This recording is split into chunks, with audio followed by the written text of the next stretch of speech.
Recording live from northwest suburbs of Minneapolis.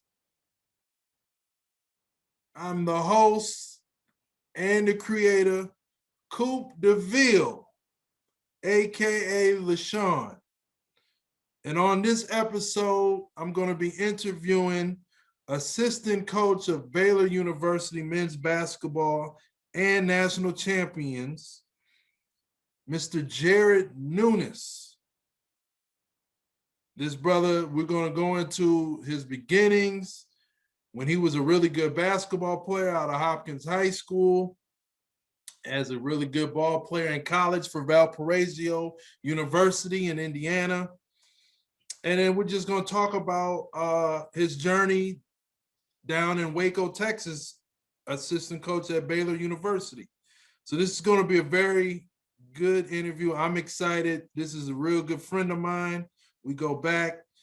So without further ado, Jared Nunnes.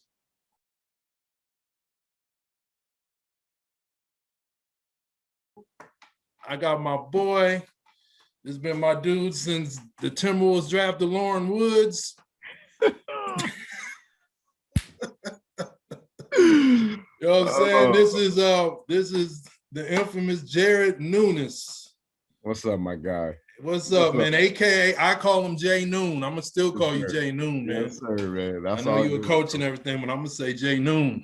For life, bro. You already know how it is, man. How you doing? I'm good, man. It's really good to see you. I know I ain't talked to you in a while, but we just pick up where we left off, man, because the love is always there. Always, man. Always.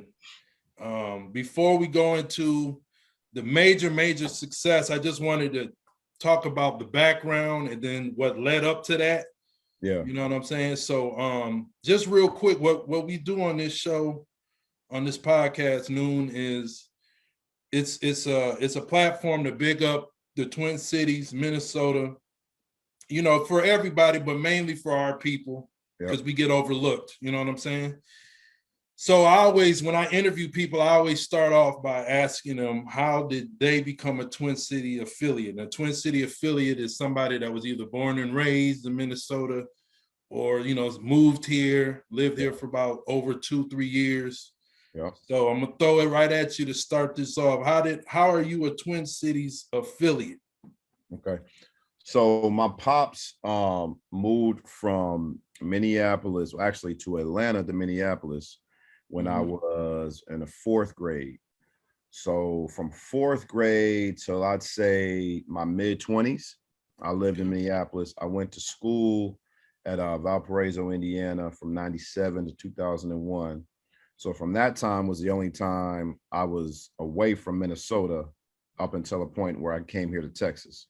So I've been here in Texas the last 13 years. So I wasn't born and raised in Minnesota, but I spent most of my days in Minnesota. And spend most of your days tearing it up on the court, man, in Minnesota, to, bro. Hey, you used to hoop too, bro. I did, man, but you know, I was all right. But I was told, you know, some of the brothers that didn't see you in your heyday, you know, they saw you after your injuries and all of that. And I told him, I said, I used to call Noon to myself. I didn't tell you this because I didn't really know you like that in high school. I always called you the first step assassin because your first step was just. Oh man, I appreciate that. It was serious. That's love, big dog. Oh yeah, definitely, man. Much respect, man. So, I did not know that. I thought that you were born here originally. No. You know, a lot of people. You know, the crazy thing is I was actually born in Plano, Texas. Really? Plano, Texas, is about an hour and a half away from Waco. Wow. So that's what's crazy because it kind of came full circle. You know what I mean? Yeah. I didn't know that. So I everybody kind of just assumes I was born there, but I was actually born in Texas. I just spent most of my life in Minnesota. Okay, got you. So yeah, see, I'm learning something. There you go. All these years, bro. Yeah, definitely. So yeah, man, I just want to, like I said, I wanted to start from, you know, basically your high school years and then leading up to the big celebration last Monday with the success. So real quick, coming up, what was the struggles and maybe some of the frustrations being such a talent in high school that you were? getting national attention, because in those 90s Right. we had so much talent here Right. and we were getting overlooked a lot. Right. That's really what made guys like, Khalid so big Yeah. for the state, right? Because during that time, like you said, we weren't getting a lot of national love. And it wasn't because we didn't have as many talented guys as the state has now. It's just we weren't really known for a basketball state, right? We were Right. known more for baseball and hockey and all that stuff. Mm-hmm. So a lot of people just kind of overlooked us. And Khalid was like that first guy that really kind of helped put us on the map. And Right. then since then, you had a lot more, guys from Minnesota come in and really put on. And also when we were growing up, we didn't have the social media, the Instagrams and the Twitters and Mm-hmm. Facebook, all that stuff that's other like YouTube, all that stuff, Right. that's other avenues for all these guys to really like promote themselves. You know what I mean? Mm-hmm. So it was just a different time, man. It was a different time from us, and we kind of had to get it out the mud, really. I mean, Yeah. tough, Yeah. a lot tougher.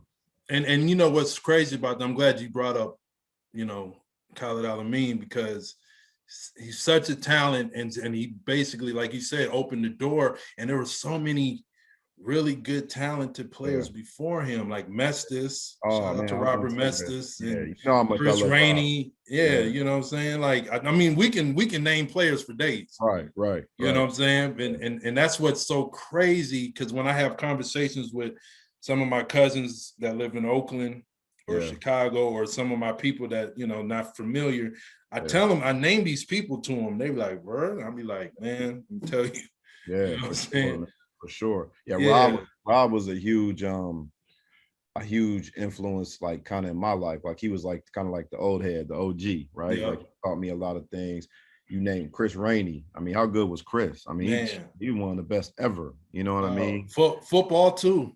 Man, so there's so many. Football too. Mike Walker. I mean, the Yeah. list goes on and on of just so much talent that we had.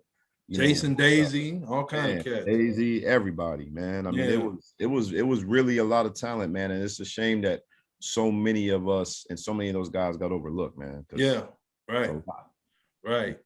So yeah, man, that's and I just wanted to get it from your perspective of being a top-notch player. You know what I'm saying? Because I was just more mediocre.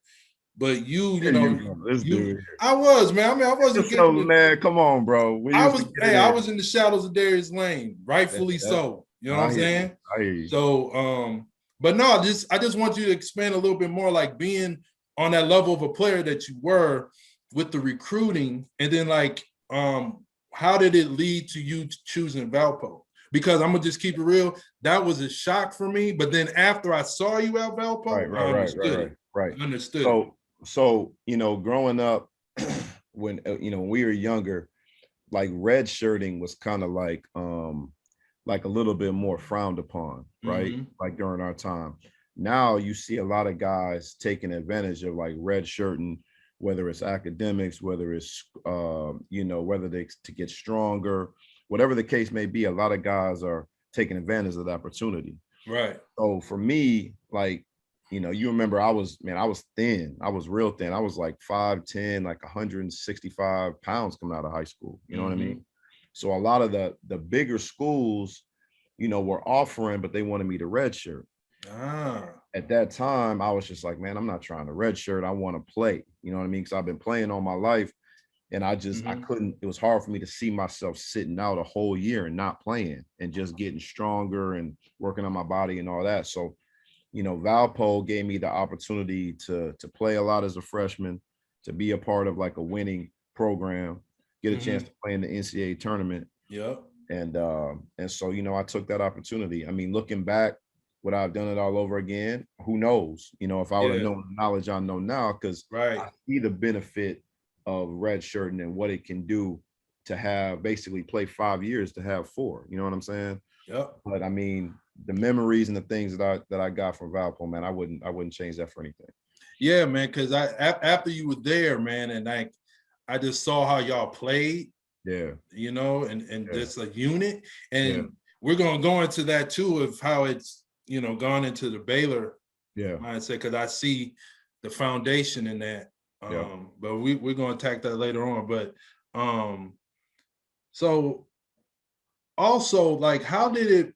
So moving from your playing days, because well, before we move on from your playing days, how was it as a player to play in the NCAA tournament? Like, I know that had to be Crazy on a high, crazy. and then the run that y'all had Yeah, yeah. is one of the great, is one of the famous runs. Yeah. So I mean, you know how it is, man. You were like me, you grow up and you watch all those NCAA games, right? Like, especially like the championship game, you stay up late, you sit in front of the tube with your family, with your brothers, your parents, and then you asking your parents to watch the one shining moment at the end so you can stay up late. You know what I mean? So you watch it your whole life, and then as a player, like, to be a part of it, that first game was crazy. Like, you get to the hotel, you have everybody greeting you from the NCAA, and you get all the cameras and you got all that stuff. This year was different with the COVID, and we can get into that later. But as a player, it was just crazy. And then once you win the first two games, now you in the Sweet 16. Now it really gets crazy. You got people in the lobby, you got sports guys, bet guys that are trying to call your hotel room. You got guys trying to get autographs. You got all kind of stuff. So it becomes a little bit chaotic. But man, there's nothing like it, man. It's crazy. It's really crazy. Yeah, man. And I mean, you guys did good almost every year, but that particular run, is just so monumental. And then, of course, the shot. You know what I'm saying? It looked like it was ran perfectly. Crazy, yeah. It's crazy. We practiced that shot like every day after practice. It looked like it. Bro, and we'd always be like, why do we keep doing this? Why do we keep doing this? You know what I mean? And then here you go. You know what I mean? Like, at the biggest opportunity, the biggest stage, the thing that we've been rehearsing for so many times, and it went smooth. Yeah. Right. So yeah, man, that's real cool, man. I always been curious about that from your perspective, from your experience. But going into your coaching, how did the road come to you going and coaching at Baylor? I mean, I know the connection with Coach Drew because he played at Valpo with you, but just explain just more into detail. Okay. So after I graduated in 2001, I came back home and I worked for a company called Jostens, right? Ring company. So my dad was a vice president at the time before he got retired. So I was doing sales with him. Now, Scott Drew had took over for Homer Drew, who was my head coach. And Scott was the assistant coach at the time. So when I graduated, the year I left, Homer retired, Scott took over. So for that 1 year after I left and went home, Scott was at Valpo. Then he ended up taking the Baylor job, right? Okay. So he actually offered me a position the first year he was at Baylor. But I was like, I got this job, with Johnson's, with my pops, I'm gonna do that. I don't really want to get into coaching. And I was kind of like, just needed a break from basketball.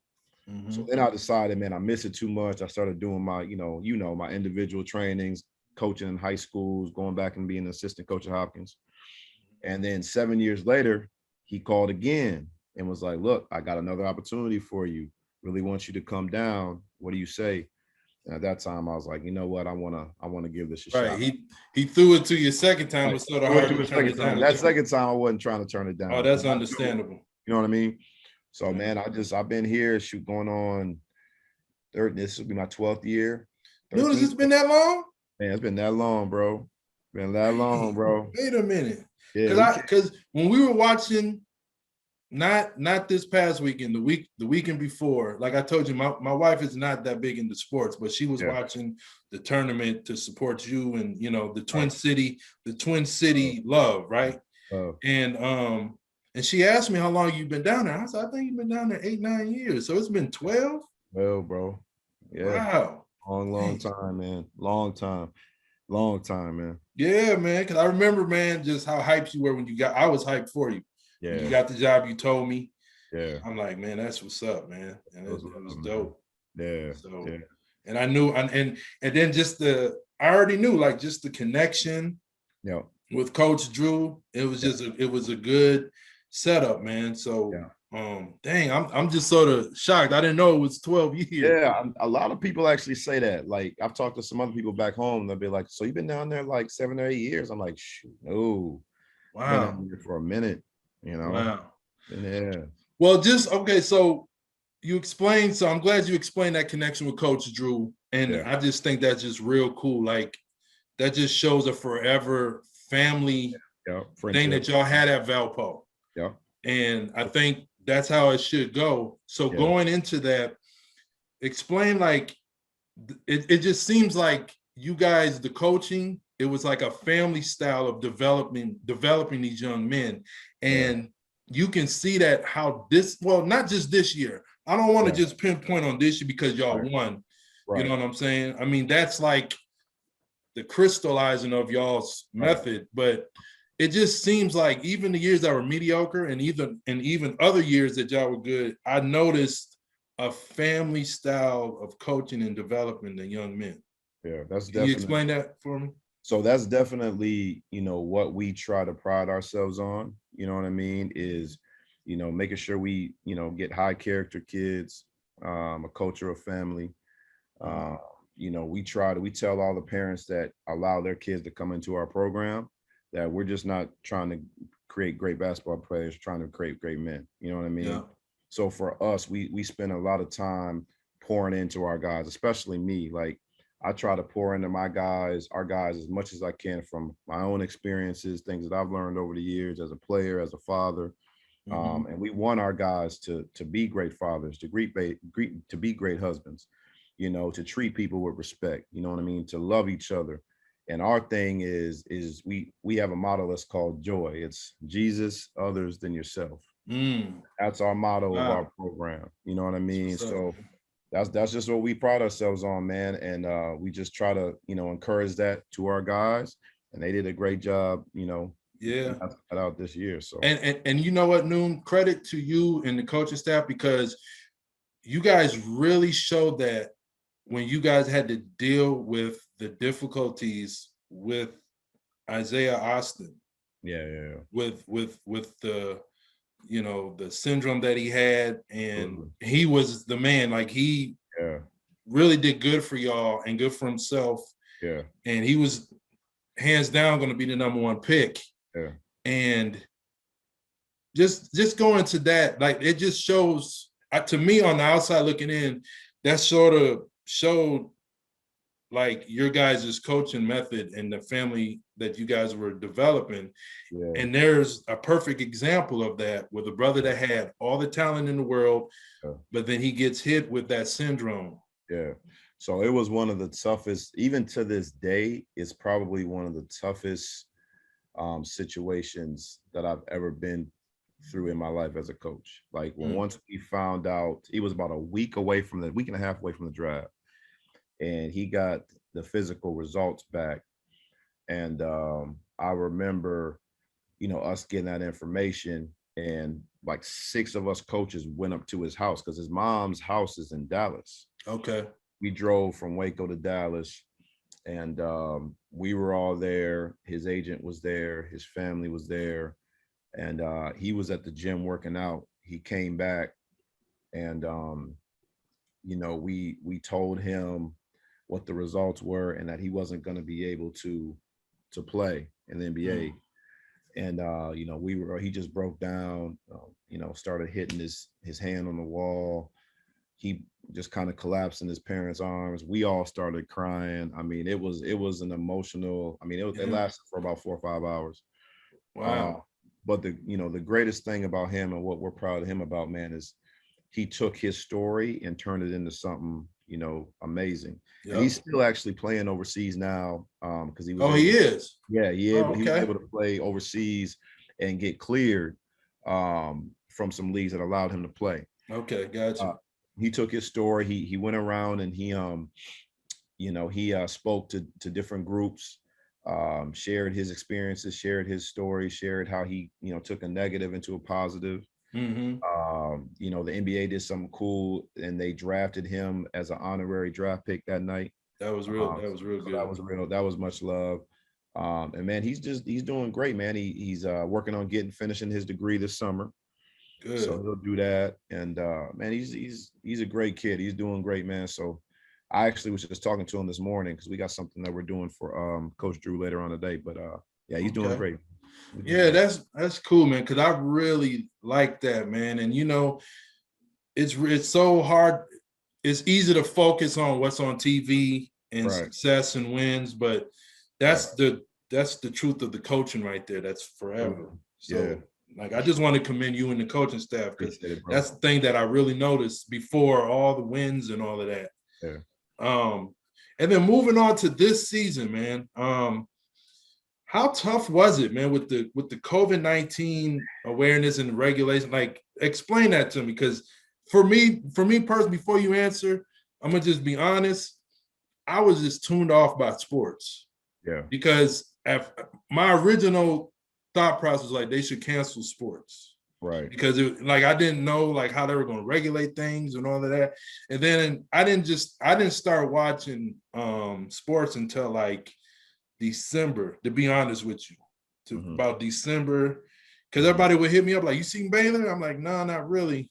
And then I started watching and then my uncle was like, "Nah, man, your boy got him balling." I'm like, "All right." So then I just started, and then it felt, and I know I'm taking a long time to explain, but then it felt when I started watching, then I got back into some kind of normal watching sports. So just going to like the difficulties of dealing with that, man. So, obviously to start the season, we knew, just from a fan perspective, it was going to be different. So we were going to have to make that adjustment.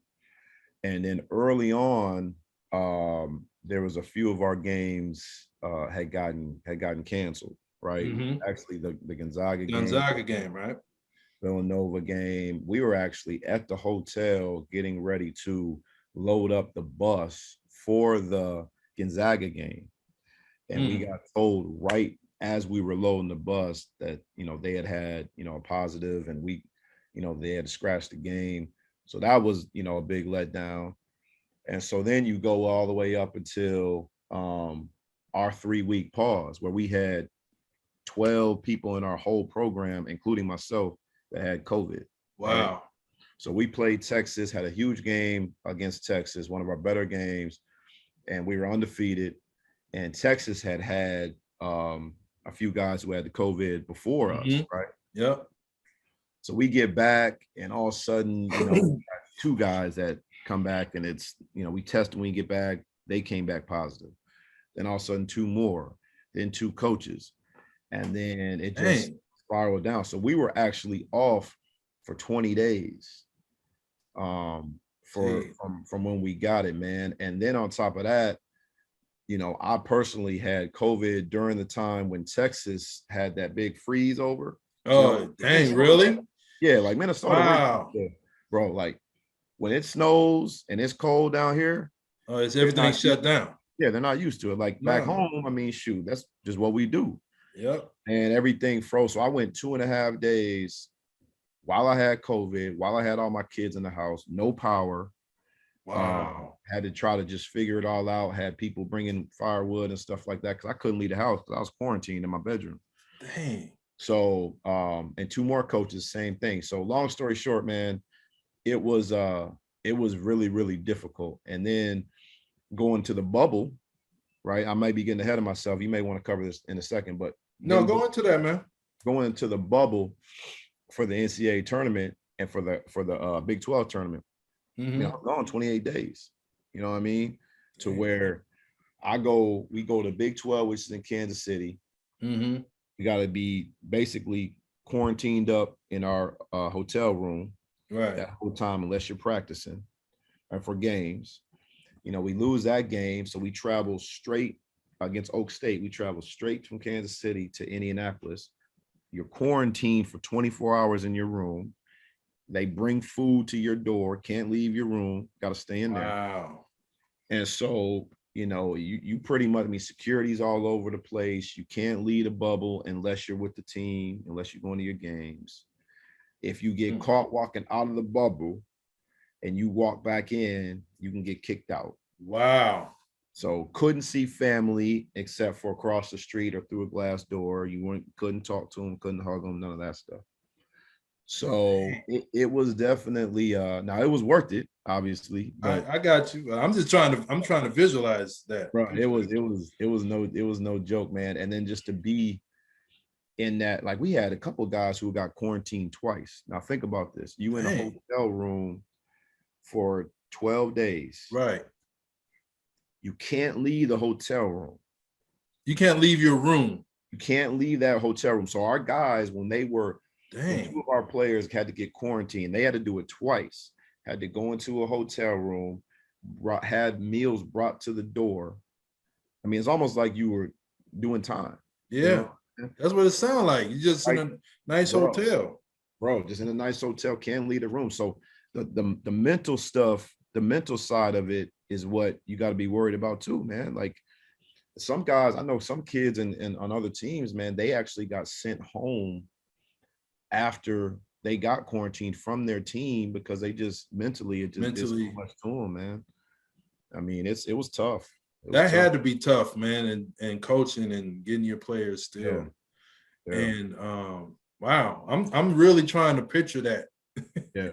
Because I mean, it was already bad enough that, you know, when you know, my job shut down for a while and I was just at the house with the wife. Yeah. You know what I'm saying? And there were some days we had each other, you know what I'm saying? But I was able to get in the car and, you know, maybe drive or something. Right. Yeah. Dang, that had to be tough. Bro, and that's just the mental side of it. So we're not even talking about the physical recovery, like the breathing, the leg, your legs are gone, the stamina, the like. And you can't even go to the hotel gym to nothing, bro. Nothing. So then you get everybody back to practice, and it's like you can't go too hard because they're on like restrictions on how much you can do right away. So you can't overdo it.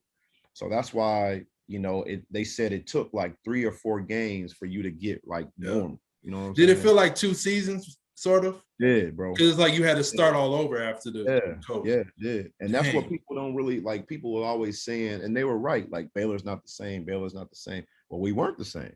You know what I'm saying? Like after the pause, we weren't the same because we didn't have full practices. We didn't have everybody there. You know? So it was tough. I mean, the time we started getting back to who we were was at like the peak of the NCAA tournament. You know what I'm saying? Wow. So that's crazy. That's real crazy.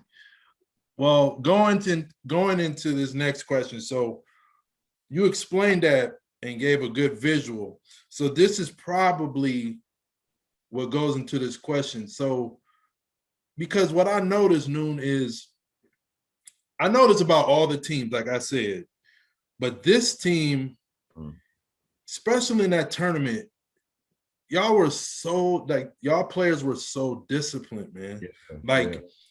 And the reason why I'm bringing that up because y'all were very fast, very athletic, you know what I'm saying? Very aggressive, but not all the time. It was disciplined. And it was a balance between every player that stepped on that court. And I noticed that. And so usually when you have a fast team or aggressive team like that, sometimes they're not as disciplined like you guys were. So just going to that, because, you know, sometimes, you know, you jump all over the place, go for head fakes. Yeah.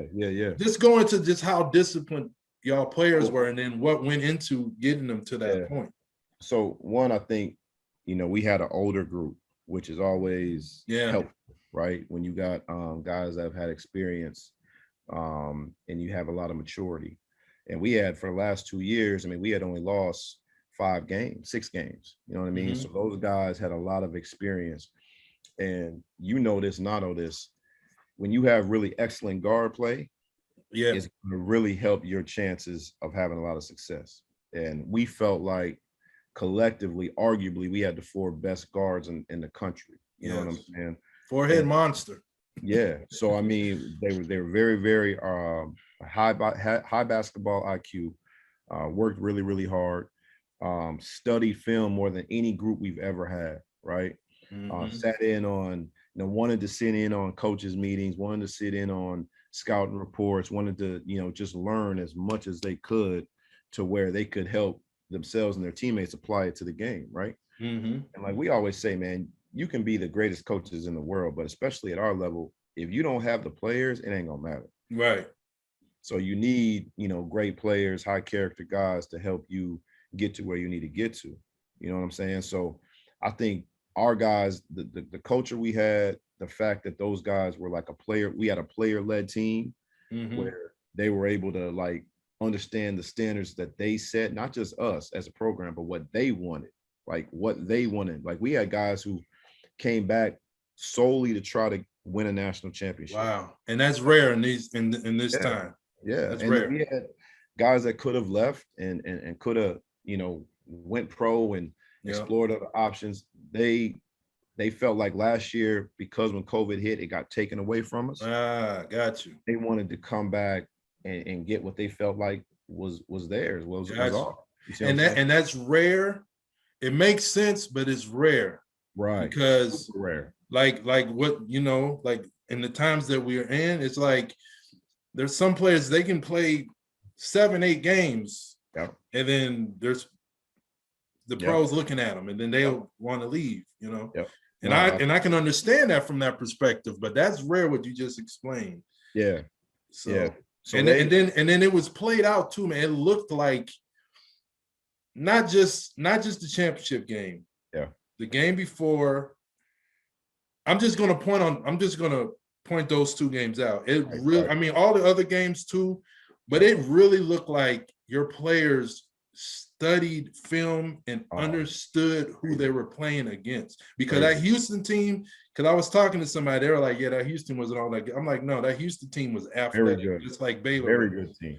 I said, I think Baylor y'all scouted them on that film. Yeah, no, we did, man. We did. And it was like very, very detailed, very, very, the level of focus that those dudes had was, like I said, I've been here 12 years. We've had guys who have probably some guys who've been at that level, but nobody better than those guys. Right. As far as just being locked in and studying. And the other thing is the willingness to sacrifice. I mean, when you got a lot of talent and you got a lot of guys that can, on any given night score 15, score 20, like if you don't have guys willing to sacrifice for the bigger cause, and I know it may sound cliche-ish or whatever, but it's the truth. And it makes playing easier, man. Yeah, man. When you know that the guy that's going to battle with you is just as good at you, and you got like 4 or 5, and then you got a bench coming off that y'all don't lose a beat. You're like, man, it's like, you know me, you know what I'm about to say. It's like Wu-Tang out there. I was gonna bring that up, dude. I'm still the same too. But it is though, man. It's like everybody holding their weight. Yeah, no doubt. You know what I'm saying? So and you, I mean, I'm telling you, man, like you were in it, you were coaching it, but just watching it, you can see all of that, man. Like for real, you can see how your players played for each other, sacrificed for each other. Yeah. You know what I'm saying? Somebody comes subbing in, they just picking up where they left off. Yeah, no doubt. Yeah, it was again, it's a credit to them, man. Like we as coaches are all blessed to be able to be a part of that team and those players, because man, the level of sacrifice and what they gave to each other and to us as coaches, right? I mean, it's unbelievable, man. Right. People. And I'm gonna close it out real quick, man. But I just want you to go into the evolution of the Twin Cities basketball, like especially with Jalen Suggs. I know I don't know his dad, but his family grew up in my church, so I knew Larry as a little youngster. Yep. But just going to just like how talented Jay Suggs is, and then just how he carries himself, man, and just how y'all prepare for it. Even though y'all won by 16, I know that preparation was like, y'all got to really study. Yeah, for sure. I mean, first, like, Jalen's unbelievable. I mean, he's unbelievably talented. Unbelievably talented. But a guy like, especially for me, a guy coming from Minnesota, and I'll always be a Minnesotan to my heart. You know what I'm saying? So seeing all the talent and all the guys coming up, I just think it's amazing. But the way that young man carried himself, the way he dealt with all of the expectations and the pressure coming in, lived up to the hype, and he lived up to it, and he treated people the right way. He loved his teammates. He represented Minnesota to the fullest, man. And that's, one of the things I told him after the game when we had our embrace was just, man, how proud I am of him, how he represented himself, his family, the state. And I just, man, he's got such great things ahead of him, man. But talent wise, I mean, shoot, man, he's as talented as anybody, ever coming he's out scary, of it. man. He's really scary. Like, I didn't know that he would be so, I don't want to keep using the word discipline, but no, it is though. I mean, it really is. Like, he really was just so controlled out there. Yeah. You know what I'm saying? It is discipline. And he didn't play like a freshman, right? Like, so he had an opportunity to gain experience throughout the year, but he didn't, at the biggest stage, he remained calm. And that's what I mean. How talented you are. And I guess I can't use any other word, like, bro, just straight discipline. It's crazy. And for me, like, I saw him, I remember watching him in high school, and we recruited him a little bit, and I saw him on the AAU scene. But when I saw him live, and I was like, I saw his burst and how athletic and how quick I was like, oh man. And then, like, his vision, his court vision. Bro. It's crazy. Like, dang, he got handles, and he's strong, and he can drop dimes, and he can shoot. Yeah, it's stupid. he's unbelievable, man. So I'm just proud of him, man. I want him to go make it. I told him, I said, man, go be great, man, because that's the only thing that's gonna keep you. The only thing that's gonna keep you from not being that is you, and you're not gonna do it because you got such a great family around you. You got a mental game. He's smart, great kid. I'll be shocked if he's not an NBA All-Star within 4 or 5 years. I agree. And it just, man, it just made me proud, man. Just no doubt. It just seemed like the Twin Cities, the national attention was on us with him, with Paige at UConn. You know what I'm saying? I know you like that because she went to Hopkins. Absolutely. Love, baby. And then just you, and then y'all got the red shirt from Park Center. You know what I'm saying? So Big Dane. Yep. Yeah. So I mean, it's just good. It just feels good, man, because everywhere I went, man, I always represent Minnesota, even when it wasn't cool. Now it's starting to be cool. You know what I'm saying? In college, I'll be in freestyle battles, and they be like, man, you sound like you from New York. I'll be like, yeah, I'm from Brooklyn. Park. What? It's a Brooklyn Park. I'm like, Like, that's when you was back. That's when you was getting it in. That's when I was, young and full of energy. I still, I still got a little. You need to have a podcast where you just freestyling the whole time, bro. We'll get to that. If I'm freestyling, you got to go back to your singing pipes. I'll do that, bro. You know what I'm saying? It's still Melody Beats. Melody Beats representing. Shout out to the Wood brothers. Yeah, man. Eric and Andre. Yeah, no doubt. You know what I'm saying? But no, man, like, I really appreciate you getting on here. I wanted to just show you love, not just because you're my boy, but I'm proud of you, man. Like, for real.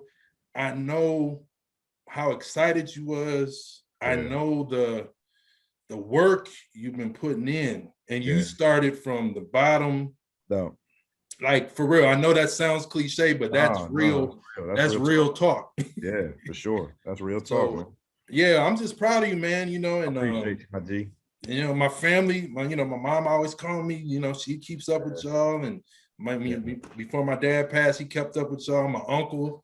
So what I'm saying, it's much love, man. So, bro, anything you need, support, I got you. Appreciate still rocking the green and gold for y'all. I got some more coming to you, bro. Oh, man, don't say that, because I'm gonna be championship stuff, bro. Yeah, man. Look, when it gets nice up here and I'm cutting grass, I got nosy neighbors, so they be like, "Oh, I'm like, yep, that's right. Yeah, it's that time, yeah." All right, man, I'm gonna let you go. I really do appreciate, because I know you busy, man, especially with y'all celebrating. Have y'all had y'all parade yet? Man, Tuesday. Tuesday. Yeah. That's what's up. You know, you my guy, man. I always make time. Always. All right, definitely, man. One love. I really bro. appreciate it. I'm gonna keep in touch with you. All right, my guy. Later, All right, man. man. All right, Later. 100.